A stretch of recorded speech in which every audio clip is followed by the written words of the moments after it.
باللہ من الشیطان الرجیم بسم اللہ الرحمن الرحیم الحمد للہ رب العالمین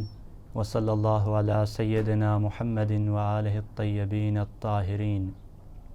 اللہم صل علی محمد وآل محمد اما بعد فقد قال اللہ تعالی فی کتابہ المجید بسم اللہ الرحمن الرحیم وما كان المؤمنون لينفروا كافة فلولا نفر من كل فرقة منهم طائفة ليتفقهوا في الدين ولينذروا قومهم إذا رجعوا إليهم لعلهم يحذرون۔ تو سب سے پہلے میں آپ سب بھائیوں کو علوم آل محمد سیکھنے والوں میں شامل ہونے پر خوش آمدید کہتا ہوں کہ جن کی شان میں بہت سی احادیث اور روایات وارد ہوئی ہیں،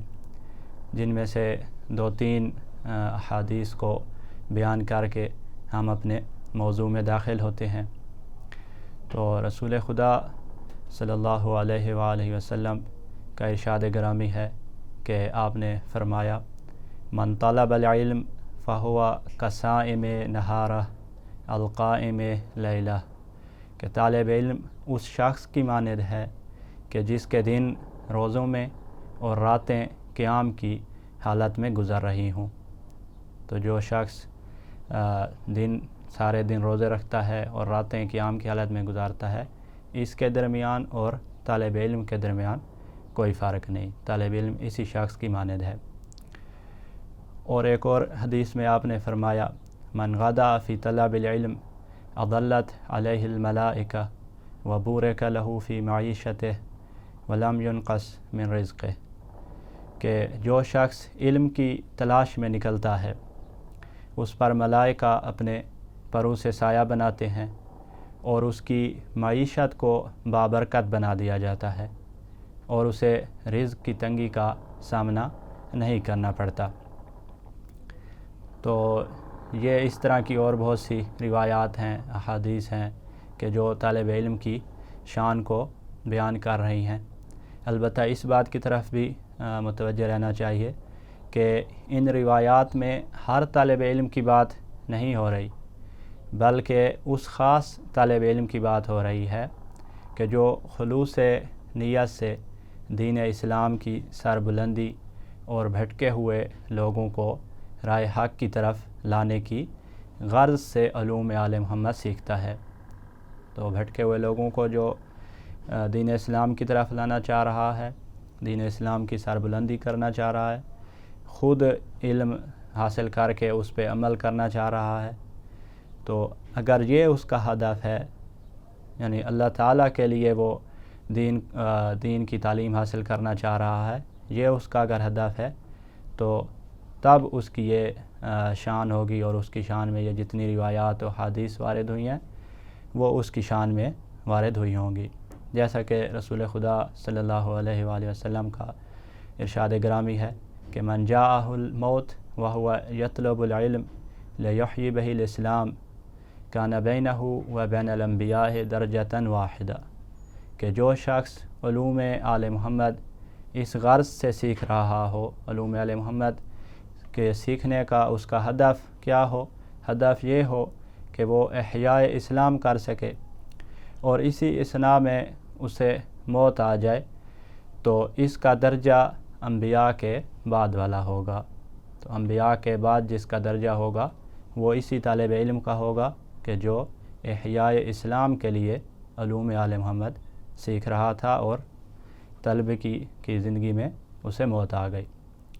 دوسرے مقام پر وارد ہوا کہ آپ نے فرمایا من خرج یطلب بابا من العلم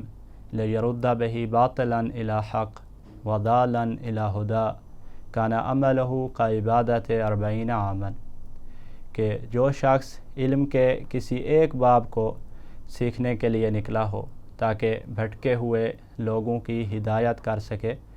تو اس کا یہ عمل 40 سال کی عبادت کے برابر ہے۔ تو 40 سال کی عبادت کے برابر یہی ایک عمل ہے کہ انسان بھٹکے ہوئے لوگوں کو راہ حق کی طرف ہدایت دینے کے لیے علوم آل محمد سیکھنے کی طرف نکل پڑے، چاہے ایک ہی باب سیکھ رہا ہے تب بھی یہ 40 سال کی عبادت کے برابر اس عبادت کا اجر لکھا جائے گا۔ تو لہٰذا ہمیں اس بات کی طرف متوجہ رہنا چاہیے کہ ہم کس مقصد سے علوم آل محمد سیکھ رہے ہیں۔ تو کہیں ایسا نہ ہو کہ ہم کسی دنیاوی غرض کو اپنا مقصد بنا لیں، اپنا ہدف بنا لیں، اور دنیاوی غرض کو جو انسان ہدف بنا لیتا ہے تو ایسے انسان کی مذمت میں پھر بہت سی روایات وارد ہوئی ہیں، کہ جن روایات میں سے ایک روایت کو میں بیان کرتا ہوں کہ امام باقر علیہ السلام کا ارشاد گرامی ہے: من طلب العلم لیباہی بہ العلماء او یماری بہ السفہاء او یصرف بہ وجوہ الناس الیہ فلیتبوأ مقعدہ من النار، کہ جس شخص کی طلب علم سے غرض علماء کے درمیان فخر و مباحات کرنا ہو یا سفیہ لوگوں سے بحث و جدل کرنا ہو، یا اس کی غرض اور اس کا ہدف شہرت حاصل کرنا ہو، تو اسے جہنم کی آگ کے لیے اپنے آپ کو تیار کر لینا چاہیے۔ لہٰذا ہمیں ہر وقت اس بات کی طرف متوجہ رہنا چاہیے کہ ہم کس مقصد سے علوم آل محمد سیکھ رہے ہیں اور کس ہدف سے ہم علوم آل محمد سیکھ رہے ہیں۔ تو ہر کچھ عرصے بعد ہمیں اپنا ہدف، اپنا مقصد یاد کرنا چاہیے کہ میں کس مقصد اور کس ہدف سے علوم آل محمد سیکھ رہا ہوں۔ کہیں ایسا نہ ہو کہ ہم کسی دنیاوی غرض، کسی دنیاوی ہدف کو اپنا مقصد بنا لیں اور جہنم کی آگ کا ایندھن بن جائیں۔ تو سرنامہ کلام میں میں نے سورہ توبہ کی آیت نمبر 122 کی تلاوت کرنے کا شرف حاصل کیا، کہ جس میں خداوند متعال ارشاد فرما رہا ہے: وَمَا كَانَ الْمُؤْمِنُونَ لِيَنْفِرُوا كَافَّةً، کہ ایسا نہیں ہو سکتا کہ سب کے سب مومنین نکل کھڑے ہوں، سب کے سب مومنین علوم آل محمد نہیں سیکھ سکتے، ورنہ دنیا کا نظام درہم برہم ہو جائے گا۔ تو سب کے سب مومنین علوم آل محمد کے لیے اپنی زندگی وقف نہیں کر سکتے۔ فلولا نفر من کل فرقۃ منہم طائفہ لیتفقہوا فی الدین، تو پھر کیوں ایسا کیوں نہیں ہوتا کہ ہر گروہ سے ایک جماعت نکلے تاکہ وہ دین کی سمجھ پیدا کریں۔ تو اس آیت، اس جو ہے جملہ میں اللہ تعالیٰ جو ہے وہ یہ فرما رہا ہے کہ ہر گروہ میں سے ایک جماعت کو نکلنا چاہیے، سب کے سب تم علوم آل محمد کے لیے زندگیاں نہیں وقف کر سکتے، لیکن ہر گروہ میں سے ایک جماعت کو ضرور نکلنا چاہیے تاکہ وہ دین کی سمجھ بوجھ پیدا کریں اور دین کی تعلیم حاصل کریں، اور تعلیم حاصل کر کے وَلِيُنذِرُوا قَوْمَهُمْ إِذَا رَجَعُوا إِلَيْهِمْ لَعَلَّهُمْ يَحْذَرُونَ، تو جب وہ تعلیم حاصل کر لیں تو اپنی قوم کی طرف جب واپس آئیں تو انہیں وہ تنبیہ کریں تاکہ ان کی قوم ہلاکت خیز کاموں سے بچی رہے۔ تو امام جعفر صادق علیہ السلام نے اسی آیت کا حوالہ دیتے ہوئے فرمایا: تفقہوا فی الدین فإن من لم یتفقہ منکم فی الدین فہو اعرابی، کہ دین میں تفقہ کرو، دین کی سمجھ بوجھ پیدا کرو، پس تم میں سے جس نے دین میں تفقہ نہ کی تو اس میں اور عرب کے بدو میں کوئی فرق نہیں ہے۔ ایک اور مقام پر آپ سے وارد ہوا کہ جو دین میں تفقہ نہیں کرتا قیامت کے دن رحمت الہی سے محروم ہوگا۔ اسی طرح کی روایات ہیں کہ جن کی وجہ سے فقہاء نے روزمرہ کے مسائل کا سیکھنا واجب قرار دیا ہے، اور جس کتاب کے دروس انشاءاللہ ہم نے آپ کی خدمت میں پیش کرنے ہیں، یہ کتاب آپ کے اس واجب کی ادائیگی میں کافی حد تک انشاءاللہ معاون ثابت ہوگی، اور اس کتاب کا نام ایضاح المسائل ہے۔ اس کتاب میں مرجع علی قدر سماحت السید علی حسینی السیستانی داماد ظلہ کے فتاویٰ کو سوال و جواب کی شکل میں بیان کیا گیا ہے، اور اس کتاب میں عبادات اور معاملات دونوں کے مہم مسائل کو بیان کیا گیا ہے، لیکن طریقہ کار یہی ہے کہ ہر بحث میں سوال بنائیں گے اور ان کے پھر جواب دیں گے۔ تو سب سے پہلے تقلید کے احکام کو بیان کیا گیا ہے۔ تو ہم چونکہ یہ کتاب جو ہے وہ اردو میں لکھی گئی ہے، تو اگر عربی میں یہ کتاب ہوتی یا فارسی میں تو عبارت کی طرف ہم آتے اور عبارت میں پھر فارسی سے یا عربی سے اردو کی طرف ترجمہ کرتے۔ تو چونکہ اردو میں ہے اور آسان اردو میں ہے تو اس لیے ہم عبارت کی طرف نہیں آئیں گے تاکہ دوبارہ عبارت ہم نہ سے عبارت پڑھیں، بلکہ یہ جو عبارت ہوگی اس میں اسی کے اندر رہتے ہوئے اپنی طرف سے میں خلاصہ بیان کرتا جاؤں گا، سوال پہلے بیان کروں گا، اس کے بعد جواب بیان کروں گا، اور اسی طرح آگے انشاءاللہ بڑھتے رہیں گے۔ تو تقلید میں سب سے پہلا سوال یہ ہے کہ دین کیا ہے، دین سے کیا مراد ہے؟ تو دین، اس کا جواب یہ ہے کہ دین 3 چیزوں کے مجموعے کا نام ہے۔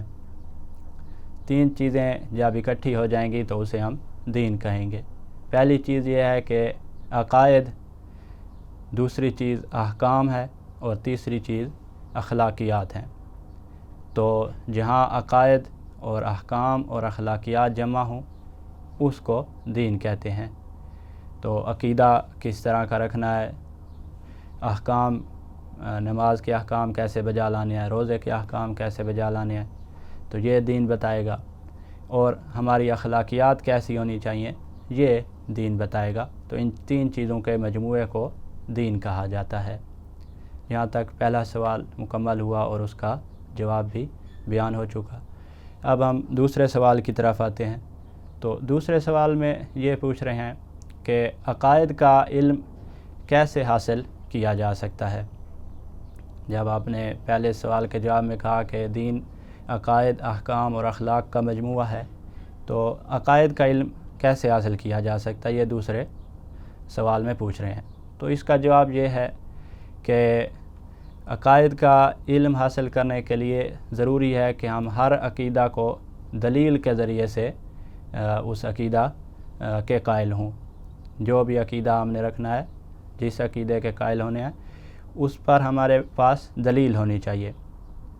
تو اگرچہ اس میں پھر ہم قرآن و حدیث یا اپنے مذہب کے علماء سے رہنمائی لیں کہ مثلا اللہ تعالیٰ کی وحدانیت پر کیا دلیل ہے، تو یہ ہم قرآن سے لے لیں یا روایات سے لیں یا علماء سے رہنمائی لیں، تو وہ مثلا ہمیں بتائیں کہ اللہ تعالیٰ کی وحدانیت پر کیا دلیل ہے، رسول خدا کی رسالت پر کیا دلیل ہے، امام علی علیہ السلام اور ان کی اولاد میں سے ائمہ طاہرین علیہم السلام کی ولایت پر کیا دلیل ہے، قیامت پر کیا دلیل ہے۔ تو جو اصول دین ہیں ان کو ہم نے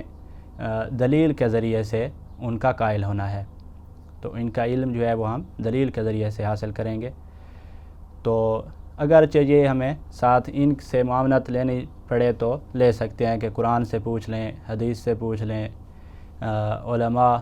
جو ہیں ہمارے مذہب کے ان سے رہنمائی لے لیں، وہ کوئی دلیل ہمیں بتا دیں اور اس دلیل پر ہمیں یقین آ جائے، اطمینان آ جائے، تو اس طریقے سے ہمیں عقیدے کا علم حاصل ہو جائے گا۔ تو یہ یقین حاصل کرنا ضروری ہے کہ یہ فلاں عقیدہ کا جو میں قائل ہوں یہ عقیدہ حق ہے اور میں غلط کسی عقیدے کا قائل نہیں ہو چکا۔ تو یہ یقین حاصل کرنا ضروری ہے، چاہے وہ ہمیں علماء، قرآن و حدیث کی رہنمائی لینی پڑے کہ کیا دلیل ہے، پھر وہ دلیل بیان کریں گے اور ہمیں اگر اس پر اطمینان حاصل ہو جائے، یقین حاصل ہو جائے، تو یہی کافی ہے عقائد کا علم حاصل کرنے کے لیے۔ اس کے بعد تیسرے سوال کی طرف آتے ہیں۔ تو تیسرے سوال میں یہ بیان کر رہے ہیں کہ احکام دین جیسے حلال، حرام کے مسائل ہیں، تو احکام دین پر عمل پیرا ہونے کے لیے کیسے ان کا ہم علم حاصل کریں؟ تو مثلا ہم نے کسی چیز کا یہ کرنا ہے کہ یہ چیز حلال ہے، کسی نے نماز پڑھنی ہے، کسی نے روزہ رکھنا ہے، کوئی حرام سے کسی نے بچنا ہے، تو یہ کیسے وہ علم حاصل کرے گا کہ فلاں چیز حلال ہے اور فلاں چیز حرام ہے، اس سے بچا جائے، فلاں چیز واجب ہے، اسے ادا کیا جائے، یہ اس کا علم کیسے حاصل کرے گا؟ تو اس کا علم حاصل کرنے کے لیے ہمارے پاس 2 طریقے ہیں۔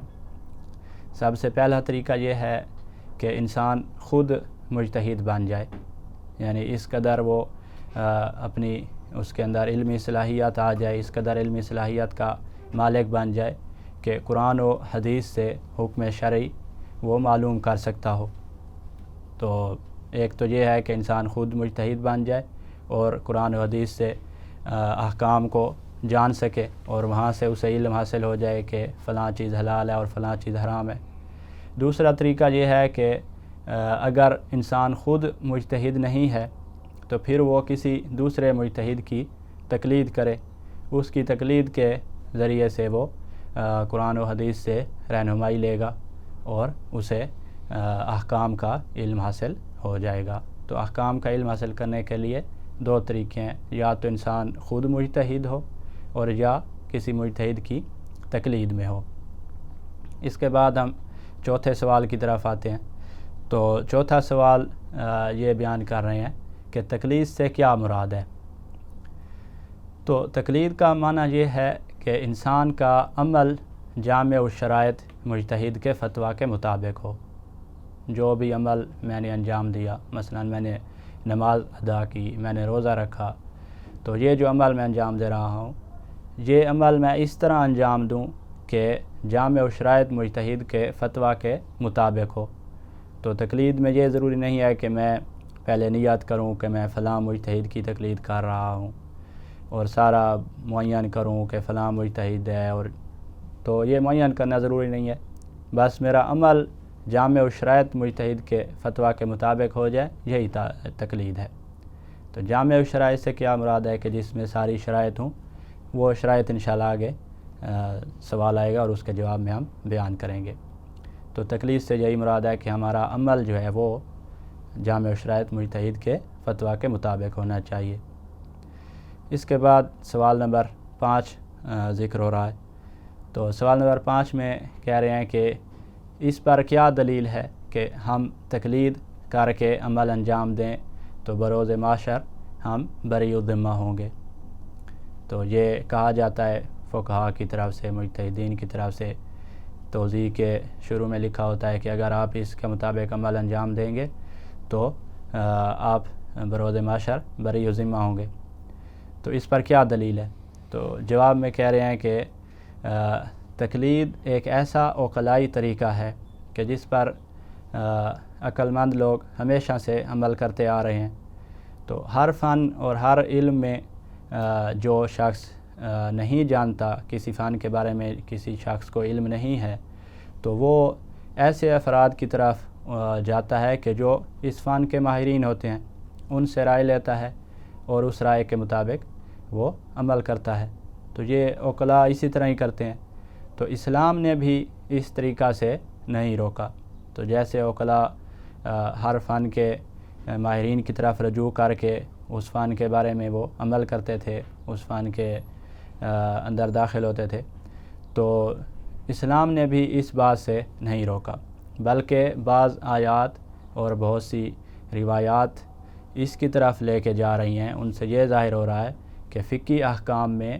عام لوگوں کو اسی طریقہ کار کو اپنانے کا حکم دیا گیا ہے کہ عام لوگوں کے لیے ضروری ہے کہ وہ جیسے عقلاء کا طریقہ کار ہے کہ وہ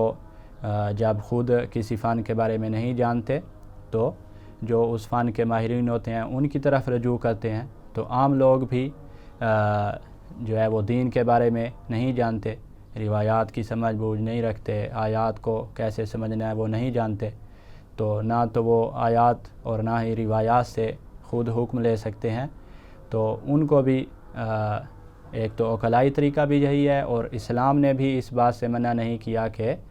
آپ علماء کی طرف رجوع کریں، بلکہ اسلام میں تو بعض ایسی آیات ہیں اور بہت سی ایسی روایات ہیں کہ جن سے یہ ظاہر ہوتا ہے کہ جو شخص احکام الہیہ سے جاہل ہے وہ عالم کی طرف رجوع کرے اور اس سے رائے لے اور اس کے مطابق پھر عمل کرے۔ یہ ہماری تقلید پر تقلید کرنے والے کا جو عمل ہوگا وہ اس کو بری الذمہ کر دے گا،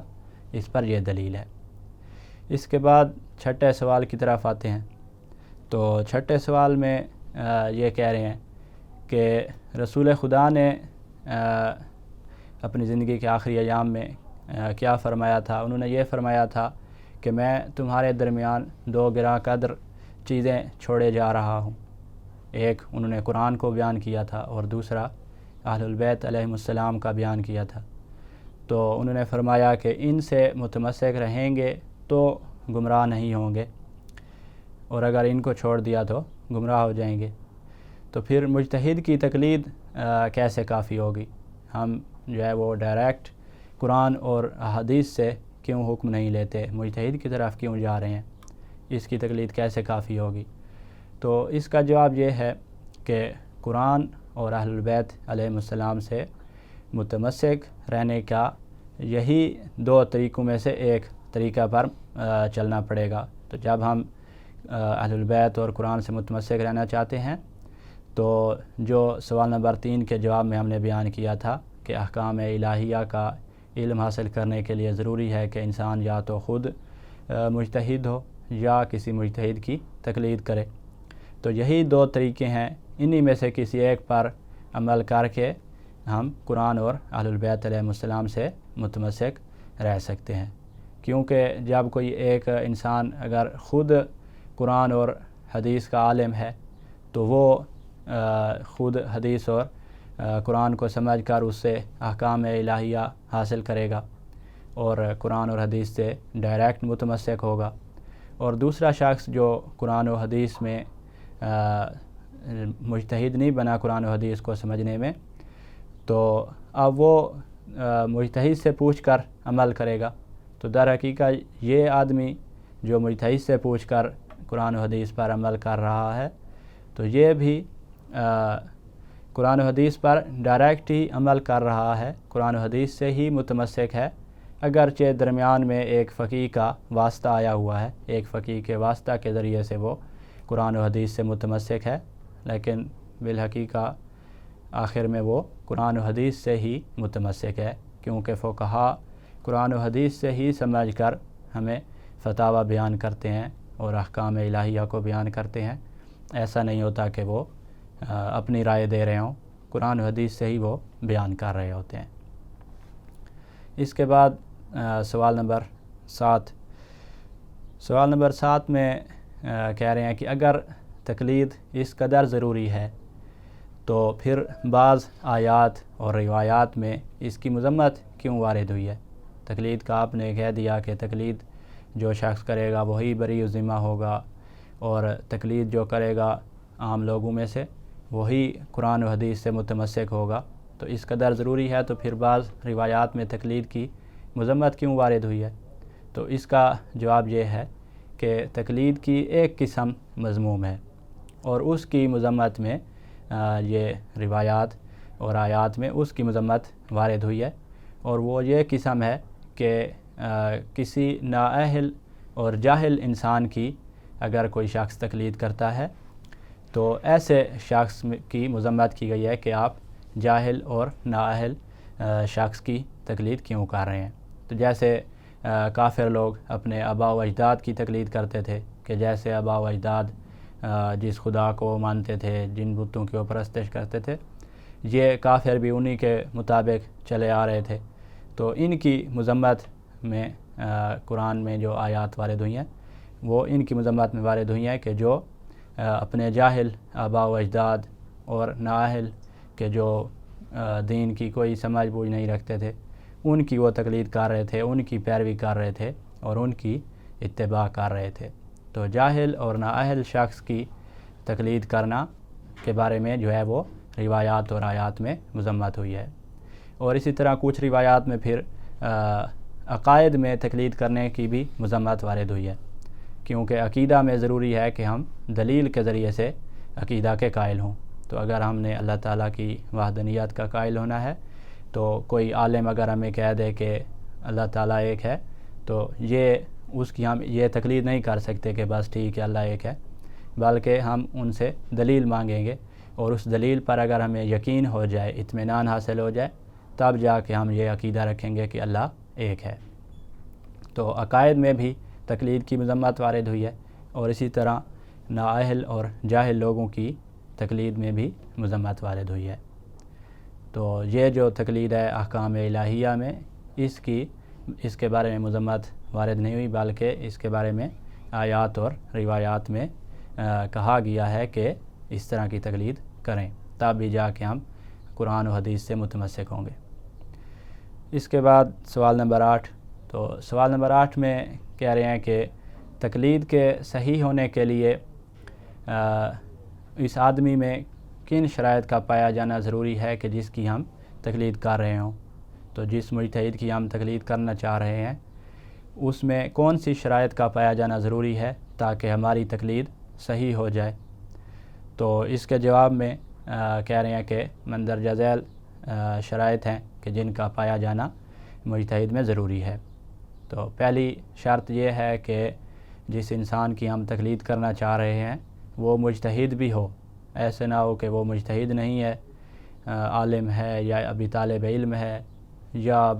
اصلاً طالب علم بھی نہیں ہے اور ہم اس کی تقلید کر رہے ہوں، تو ایسے نہیں ہو سکتا۔ سب سے پہلی شرط یہ ہے کہ مجتہد کی تقلید ہو سکتی ہے، ان کے علاوہ کسی شخص کی تقلید نہیں کر سکتے۔ دوسری شرط یہ ہے کہ مجتہد عادل ہونا چاہیے، تو عادل کے علاوہ بھی ہم کسی شخص کی تقلید نہیں کر سکتے۔ تو عادل سے کیا مراد ہے اور مجتہد سے کیا مراد ہے، یہ بعد والے سوالوں میں اور ان کے جوابات میں واضح ہو جائے گا۔ تیسری شرط یہ ہے کہ جس کی ہم تقلید کر رہے ہیں وہ مرد ہو، تو خاتون کی تقلید نہیں کی جا سکتی۔ چوتھی شرط یہ ہے کہ مومن ہو، 12 ائمہ علیہ السلام کے ماننے والا ہو، شیعہ اثنا عشریہ میں سے ہو۔ اور پانچویں شرط یہ ہے کہ حلال زادہ ہونا چاہیے۔ تو یہ 3 آخری شرائط، مرد ہو، مومن ہو اور حلال زادہ ہو، یہ واضح ہیں، لیکن پہلی جو شرط تھی کہ مجتہد ہو یا دوسری شرط کہ عادل ہو، ان کی وضاحت ابھی بعد والے اسئلہ اور ان کے جوابات میں آ رہی ہے۔ تو سوال نمبر 9 میں کہہ رہے ہیں کہ ایک عالم کب مجتہد کہلاتا ہے۔ تو پہلی شرط جو مجتہد کی ہم نے بیان کی تھی کہ مجتہد ہونا چاہیے جس شخص کی ہم تقلید کرنا چاہ رہے ہیں، تو عالم کب مجتہد کہلاتا ہے؟ تو اس کا جواب یہ ہے کہ جب اس میں اس قدر علمی صلاحیت پائی جائے کہ وہ قرآن و حدیث سے حکم شرعی کا استنباط کر سکتا ہو۔ تو جب کسی عالم میں یہ صلاحیت آ جائے کہ وہ قرآن و حدیث سے حکم شرعی کا استنباط کر سکتا ہے، قرآن و حدیث سے حکم شرعی لے سکتا ہے، احکام شرعیہ قرآن و حدیث سے سمجھ سکتا ہے، یہ اس میں اگر صلاحیت آ گئی ہے تو یہ عالم مجتہد بن چکا ہے۔ تو عالم اس وقت مجتہد بنے گا۔ تو یہ مجتہد کی تعریف ہو گئی کہ مجتہد کسے کہتے ہیں۔ اس کے بعد 10ویں سوال میں یہ پوچھ رہے ہیں کہ عام طور پر ایک انسان کب اور کیسے مجتہد بنتا ہے، کب انسان مجتہد بنتا ہے اور کیسے، کس طرح سے اسے پڑھنا پڑتا ہے، کیا کام انجام دینے پڑتے ہیں کہ وہ مجتہد بنتا ہے۔ تو جواب میں کہہ رہے ہیں کہ احکام دین میں مجتہد بننے کے لیے ضروری ہے کہ انسان ان تمام علوم میں دسترس حاصل کرے کہ جن علوم کی احکام دین کے استنباط کرنے میں ضرورت پیش آتی ہے۔ تو احکام دین کو استنباط جو ہم نے کرنا ہے، احکام دین جو سمجھنے ہیں ہم نے، احکام دین سمجھنے کے لیے جن علوم کی ضرورت ہوتی ہے ان تمام علوم پر دسترس حاصل کرنا ضروری ہے۔ تو وہ کون سے علوم ہیں؟ مثال کے طور پر یہاں بیان کر رہے ہیں کہ جیسے علم نحو ہے، نحو کا علم ہو گیا، اسی طرح علم صرف ہے، اسی طرح عربی ادب کا علم ہے، علم منطق ہو گیا، اسی طرح بلاغت کا علم، یہ بھی ضروری ہے، اور تفاسیر کا علم، علم تفسیر ہو گیا، علم حدیث کا علم جو ہے وہ اس پر بھی دسترس حاصل ہونا ضروری ہے مجتہد کے لیے۔ اسی طرح علم رجال اور علم درایا کا جو علم ہے، تو درایا اور رجال کے علم پر بھی دسترس حاصل ہونا ضروری ہے۔ اسی طرح اصول الفقہ اور ان کے علاوہ باقی علوم پر دسترس حاصل کرنا مجتہد بننے کے لیے ضروری ہے۔ تو اس لیے عام طور پر جو شخص درجہ اجتہاد پر پہنچتا ہے تو اسے درجہ اجتہاد پر پہنچنے کے لیے 10 سال کی انتھک محنت کرنی پڑتی ہے اور بہت ہی محنت کے بعد وہ جا کے مجتہد بنتا ہے۔ تو یہ اس تمام علوم پر جب وہ دسترس حاصل کر لے گا تب جا کے یہ عالم مجتہد بنے گا۔ تو مجتہد کی اب وضاحت ہو گئی کہ مجتہد کسے کہتے ہیں اور مجتہد عالم کب بنتا ہے اور کیسے بنتا ہے۔ اب سوال نمبر 11 میں جو ہے وہ عادل کی طرف آ رہے ہیں کہ انسان عادل کب ہوتا ہے۔ تو عادل ہونے سے کیا مراد ہے، سوال نمبر 11 میں یہ سوال ہو رہا ہے۔ تو اس کا جواب یہ ہے کہ عادل اس شخص کو کہتے ہیں کہ جو شریعت کے مطابق زندگی گزارے، یعنی واجبات کی پابندی کرتا ہو اور حرام کاموں سے بچے رہتا ہو۔ تو جو شریعت محمدی کے مطابق زندگی گزار رہا ہے، واجبات کی پابندی کرتا ہے، واجبات کو ترک نہیں کرتا اور حرام کاموں سے بچا رہتا ہے، ان میں نہیں پڑتا، حرام کاموں کا ارتکاب نہیں کرتا، ایسا شخص عادل ہوتا ہے۔ تو جب مجتہد تمام واجبات کو انجام دینے والا ہو، تمام محرمات سے بچنے والا ہو، تب جا کے وہ عادل ہوگا، اور باقی اس میں ساری شرائط ہوں تو تب جا کے اس کی تقلید کرنا جائز ہوگا۔ اگر عادل نہیں ہے تو اس کی تقلید جائز نہیں ہوگی۔ اس کے بعد انشاءاللہ سوال نمبر 12 سے اگلے درس میں پڑھیں گے۔ الحمدللہ رب العالمین۔